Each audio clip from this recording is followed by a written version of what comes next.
Baiklah, untuk yang pertama adalah pengertian finansial teknologi atau vintage. Vintage merupakan singkatan dari kata finansial teknologi yang dapat diartikan dalam bahasa Indonesia menjadi teknologi keuangan. Secara sederhana, vintage dapat diartikan sebagai pemanfaatan perkembangan teknologi informasi untuk meningkatkan layanan di industri keuangan. Definisi lainnya adalah variasi model bisnis dan perkembangan teknologi yang memiliki potensi untuk meningkatkan industri layanan keuangan.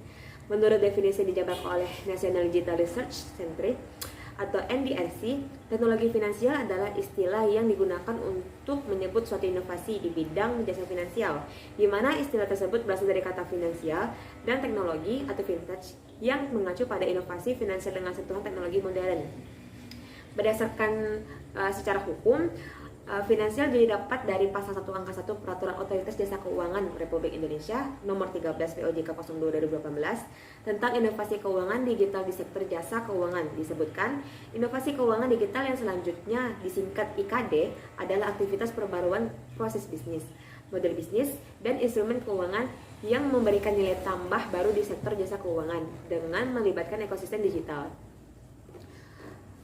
Kemudian untuk vintage sendiri itu telah berevolusi dalam 3 periode yang seperti dapat diilustrasikan melalui tabel berikut, di mana terdapat 3 generasi dari periode ini.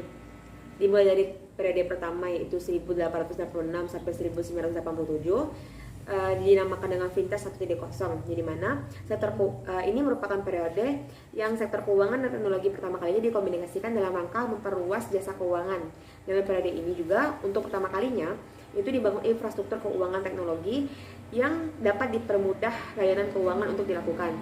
Kemudian produk dan aplikasi dari vintage 1.0 ini itu ialah seperti transaksi kabel atau kabel komunikasi bawah laut, kabel PON, telex atau flatwire.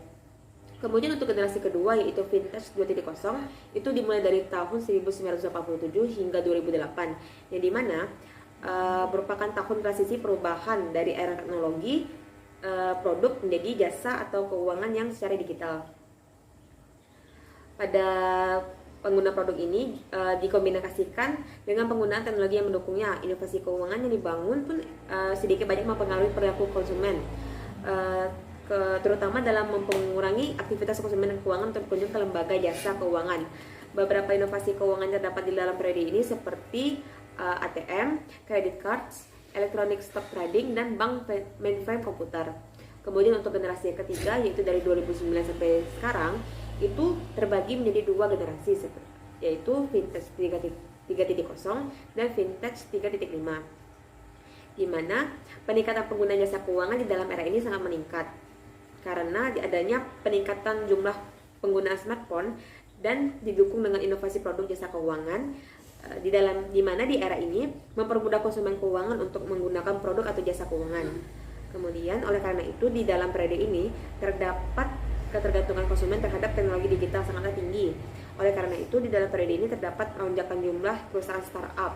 Itulah di mana produk dan aplikasi pada 2009 hingga sekarang itu berupa perusahaan startup, payment app, mobile wallets, blockchain, kemudian cryptocurrency. Kemudian yang ketiga itu adalah peranan finansial teknologi. Menurut Mulia Mende Hadad selaku Ketua Dewan Komisaris Otoritas Jasa Keuangan atau OJK mengemukakan bahwa setidaknya ada 5 peranan vintage di Indonesia. Yang pertama yaitu mendorong pemerhatan tingkat kesejahteraan penduduk. Kemudian yang kedua adalah membantu pemenuhan kebutuhan pembiayaan dalam negeri yang masih sangat besar. Kemudian yang ketiga adalah mendorong distribusi pembiayaan nasional yang masih belum merata di 17.000 pulau. Kemudian yang keempat adalah meningkatkan inklusi keuangan nasional, serta yang kelima adalah mendorong kemampuan ekspor UMKM yang saat ini masih rendah. Melihat beberapa keuntungan peran dari vintage ini, dapat dijelaskan bahwa sangatlah penting jika menggunakan vintage di zaman digital sekarang, apalagi generasi milenial yang ada pada saat sekarang itu membutuhkan vintage yang lebih baik untuk kedepannya. Baiklah, saya akan menjelaskan bagian jenis-jenis vintage yang berkembang di Indonesia. Berikut ini dijelaskan beberapa jenis vintage yang telah berkembang di Indonesia disertai manfaat dan potensi resiko dari setiap jenis tersebut berdasarkan data. Jenis-jenis vintage yang dikembangkan oleh perusahaan startup di Indonesia cukup beragam. Menurut data yang didapat dari Asosiasi Vintage Indonesia, Pada pertengahan tahun 2017 terdapat 90 perusahaan startup fintech yang tergabung ke dalam asosiasi dan jumlahnya meningkat menjadi 103 perusahaan startup fintech di triwulan ketiga tahun 2017. Yang pertama ada digital payment. Perusahaan fintech digital payment memberikan layanan berupa pembayaran transaksi secara online sehingga proses tersebut menjadi lebih praktis, cepat dan murah. Perusahaan penyedia layanan ini pada umumnya berbentuk dompet virtual yang dilengkapi dengan berbagai fitur untuk mempermudah transaksi secara online antara konsumen dan pemilik usaha atau antar pelaku usaha atau B2B. Yang kedua, financing and investment. Perusahaan fintech financing and investment meliputi perusahaan fintech yang memberikan layanan crowdfunding dan peer-to-peer lending atau P2P lending.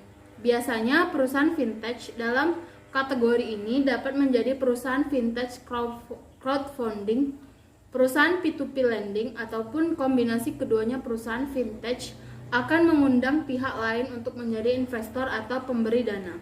Investor atau pemberi dana tersebut akan melakukan transfer dana kepada rekening perusahaan untuk kemudian disalurkan kepada pihak yang mengajukan. Yang ketiga ada account aggregator. Bagi konsumen yang memerlukan dan menggunakan layanan transaksi dari beragam akun perbankan, jenis fintech account aggregator ini akan menawarkan layanan yang dapat mengakomodasi seluruh transaksi tersebut melalui satu platform saja. Pengguna platform ini diberikan kemudahan dalam melakukan verifikasi transaksi karena prosesnya cepat dan singkat. Mekanismenya, konsumen yang memiliki banyak akun perbankan dapat mendaftarkan akunnya ke dalam platform ini, yang kemudian dapat digunakan untuk memantau seluruh transaksi perbankan melalui satu platform tersebut. Yang keempat ada information and feeder site. Perusahaan fintech jenis ini memberikan layanan mengenai informasi yang dibutuhkan oleh para calon konsumen yang ingin menggunakan suatu produk dan layanan sektor jasa keuangan. Informasi yang diberikan dapat berupa informasi seperti kartu kredit, tingkat suku bunga, reaksi dana, premi asuransi, dan sebagainya. Informasi mengenai hal-hal tersebut didapatkan dari informasi yang disediakan oleh PUJK di bidang perbankan, pasar modal, asuransi, lembaga pembiayaan, dan sebagainya. Yang kelima ada personal finance. Kebutuhan akan perencanaan keuangan pada saat ini sangat dibutuhkan oleh masyarakat. Dilatar belakangi oleh hal tersebut, beberapa perusahaan fintech di Indonesia mengembangkan jenis fintech yang dapat mengakomodasi hal tersebut. Perusahaan fintech personal finance melalui platformnya dapat membantu konsumen dari mulai pembuatan laporan keuangan yang baik hingga pemilihan pengolahan data yang bijaksana. Ancaman dan tantangan finansial teknologi. Sesuatu hal yang baru memang tidak datang begitu saja tanpa membawa sebuah ancaman dalam kemunculannya, baik itu langsung maupun tidak langsung. Di bawah ini akan didapatkan ulang lagi deh. Dimerahin ya. Ancaman dan tantangan finansial teknologi. Sesuatu hal yang baru memang tidak datang begitu saja tanpa membawa sebuah ancaman dalam kemunculannya, baik itu langsung maupun tidak langsung. Di bawah ini akan dipaparkan beberapa ancaman dari fintech yang dikemukakan oleh Novi Iman. Yang pertama, regulasi belum matang. Aturan tumpang tindih berpotensi menimbulkan penyelewengan. Contoh, shadow banking, MLM, money, game, dan lain-lain. Yang kedua, fintech membawa inovasi yang bersifat merusak atau disruptif, berpotensi membuat air menjadi keruh. Yang ketiga, percepatan problem klasik teknologi, polarisasi pekerjaan akibat disintermediasi atau job polarization, melebarkan digital divide dan pengkultusan sebagai jalan potong shortcut pertumbuhan ekonomi. Analisa aspek perlindungan pada fintech di Indonesia. Untuk layanan fintech yang dilakukan oleh pelaku usaha jasa keuangan (PUJK) yang telah mendapatkan izin dan diawasi oleh OJK atau dapat disebut sebagai Vintage 2.0, maka PUJK tersebut wajib memperhatikan dan melaksanakan ketentuan perlindungan konsumen pada peraturan OJK nomor POJK nomor 1/POJK 07/2013 tentang perlindungan konsumen sektor jasa keuangan. Sedangkan untuk layanan vintage yang dilakukan oleh non-PUJK atau dapat disebut sebagai vintage startup, maka vintage tersebut wajib memperhatikan dan melaksanakan ketentuan perlindungan konsumen pada peraturan OJK nomor 77/POJK 07/2016 tentang layanan meminjam uang berbasis teknologi informasi sampai dengan saat vintage startup yang telah diatur oleh OJK baru vintage P2P lending. Namun demikian, memperhatikan kajian pemetaan potensi resiko dari proses bisnis vintage, peraturan vintage yang telah ada di Indonesia, beberapa temuan kegiatan operasi intelijen yang telah dilaksanakan oleh Direktorat Marketing Conduct OJK, dan telahan beberapa artikel vintage, maka setidaknya terdapat 4 aspek perlindungan konsumen pada vintage yang harus menjadi perhatian baik bagi pemerintah maupun regulator di sektor jasa keuangan, yaitu yang pertama, kelengkapan informasi dan transparansi produk atau layanan, penangkapan pengaduan dan penyelesaian sengketa konsumen, pencegahan penipuan dan keandalan sistem layanan, perlindungan terhadap data pribadi, cyber security. Meskipun keempat hal tersebut telah disebutkan dalam pengaturan vintage di atas, namun perlu dipastikan agar aspek ini benar-benar diterapkan secara seksama pelaku vintage. Upaya peningkatan perlindungan konsumen vintage di Indonesia. Untuk meningkatkan aspek perlindungan konsumen pada vintage yang makin berkembang saat ini di Indonesia, maka berikut beberapa hal yang dapat dilaksanakan oleh OJK. Yang pertama, pengawasan dan pengaturan yang berfokus pada vintage yang telah berkembang dan digunakan di Indonesia. Yang kedua, peningkatan koordinasi dengan pemangku kepentingan terkait. Yang ketiga, penyiapan mekanisme penyelesaian sengketa pada vintage startup. Yang keempat, peningkatan legitimasi vintage. Perlindungan data pribadi dan tantangan cyber security pada vintage. Menurut Otoritas Jasa Keuangan OJK, vintage adalah sebuah inovasi pada industri jasa keuangan yang memanfaatkan penggunaan teknologi. Vintage terbagi menjadi 5 jenis, yakni peer-to-peer, P2P, dual lending, dan crowdfunding.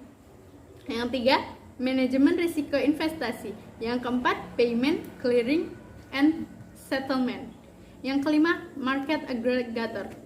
Implementasi dan pemanfaatan teknologi, software, internet, komunikasi, dan komputasi terkini yang bertujuan untuk meningkatkan layanan jasa perbankan dan keuangan suatu perusahaan. Dr. Bishon melanjutkan setidaknya ada 5 bentuk tindakan untuk menghindari pencurian data konsumen vintage. Yang pertama, data identification. Identifikasi terhadap data-data mana saja yang harus dilindungi. Data classification, klasifikasi terhadap data-data yang bersifat rahasia, publik, atau digunakan untuk internal vintage. Yang ketiga, securing data, proses yang terintegrasi untuk mengamankan data. Yang keempat, endpoint protection, berupa antivirus, anti-spam, dan lain-lain. Yang kelima, data layer detection, bentuk deteksi awal untuk memberikan informasi alert ketika terjadi kebocoran data. Baiklah, di sini saya akan menjelaskan tentang keamanan informasi. Menurut G.J. Simons, keamanan informasi adalah bagaimana user dapat mencegah penipuan atau paling tidak mendeteksi adanya penipuan di sebuah sistem yang berbasis informasi di mana informasinya sendiri tidak memiliki arti fisik. Selain itu, keamanan sistem informasi bisa diartikan sebagai kebijakan, prosedur, dan pengukuran teknis yang digunakan untuk mencegah akses yang tidak sah, perubahan program, pencurian, atau kerusakan fisik terhadap sistem informasi. Sistem pengamanan terhadap teknologi informasi dapat ditingkatkan dengan menggunakan teknik-teknik dan peralatan-peralatan untuk mengamankan perangkat keras dan lunak komputer, jaringan komunikasi, dan data. Keamanan sistem informasi pada vintage. Vintage telah diproteksi dengan sistem keamanan SSL 256 bit dan 3-layer security atau password, secure PIN, dan kode OTP. Sistem keamanan lapis 3 ini ternyata selangkah lebih maju dari dunia perbanyakan yang hanya menggunakan dua faktor authentication atau 2FA, yaitu level password dan level OTP. Vintage ini disokong 3 faktor authentication atau 3FA, yaitu level password, randomized numerical pin, dan OTP atau one time password. Level password terdiri atas kombinasi minimum 8 digit yang terdiri dari angka, huruf, dan spesial karakter. Layer randomized numerical pin adalah sistem pengacakan 10 digit nomor yang hanya bisa dipilih melalui klik atau layar sentuh hasil kreasi tim IT Indo Primer. Lapis keamanan ini mampu mengantisipasi malware seperti keylogger. Sementara itu, level OTP sendiri berupa password, acak, dan unik yang dikirimkan melalui SMS kepada pengguna dengan masa berlaku 3 menit. Dengan sistem keamanan lapis 3 ini, data pribadi nasabah akan menjadi aman dan terlindungi dari ancaman hacker saat menggunakan Vintage. Potensi kejahatan berupa penipuan, pembajakan kartu kredit atau carding, dan sejenisnya sangatlah besar apabila sistem keamanan infrastruktur rendah. Maka dari itu, dengan adanya penerapan Vintage, pembayaran akan dirasa lebih aman. Menurut Ide Ismail 2015, persyaratan keamanan e-payment dalam transaksi online ada 4. Yang pertama, 1. Kerahasiaan. Kerahasiaan ini dimaksudkan adalah suatu data atau paket data tidak diperbolehkan dibaca atau diketahui oleh orang lain atau pihak lain yang tidak berkepentingan. Yang kedua, ada autentisitas. Autentisitas merupakan proses verifikasi terhadap identitas pengirim data. Yang ketiga, integritas. Integritas keutuhan data atau paket data yang dikirimkan oleh pengirim dan penerima data atau paket data yang diterimanya benar-benar utuh dan tidak dimanipulasi. Yang terakhir, yang keempat, tidak dapat disangkal. Setiap pengirim data atau paket data, pengirim tidak bisa menyangkal bahwa tidak pernah mengirim data atau paket data tersebut. Secara praktis, semua interaksi membutuhkan elemen kepercayaan, terutama yang dilakukan di lingkungan teknologi informasi yang tidak pasti. Kepercayaan selalu menjadi elemen penting dalam mempengaruhi perilaku konsumen dan telah terbukti sangat penting dalam lingkungan yang tidak pasti, seperti pada konteks finansial teknologi yang berbasis internet. Indikator kepercayaan menurut Chuang et al. 2016 yaitu 1. Keyakinan pada layanan dimensi ini berkaitan dengan kepercayaan seseorang individu terhadap layanan teknologi informasi yang disediakan oleh sebuah perusahaan layanan teknologi informasi. Jika seseorang individu percaya pada perusahaan layanan teknologi informasi yang menyediakan layanan tersebut, maka keyakinan individu dalam menggunakan layanan teknologi informasi tersebut menjadi semakin besar.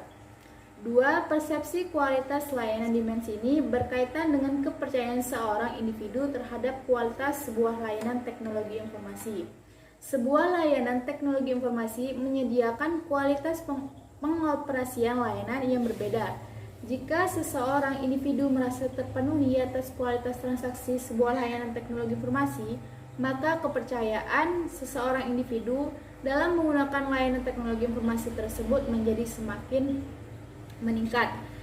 3. Persepsi keamanan layanan dimensi ini berkaitan dengan kepercayaan seseorang individu terhadap keamanan sebuah layanan teknologi informasi. Keamanan sebuah layanan teknologi informasi dapat dilihat pada kerahasiaan data dan kegiatan yang berlangsung selama pengoperasian layanan tersebut. Jika seseorang individu merasa terpenuhi atas keamanan transaksi sebuah layanan teknologi informasi, maka kepercayaan seseorang individu dalam menggunakan layanan teknologi informasi tersebut menjadi semakin besar.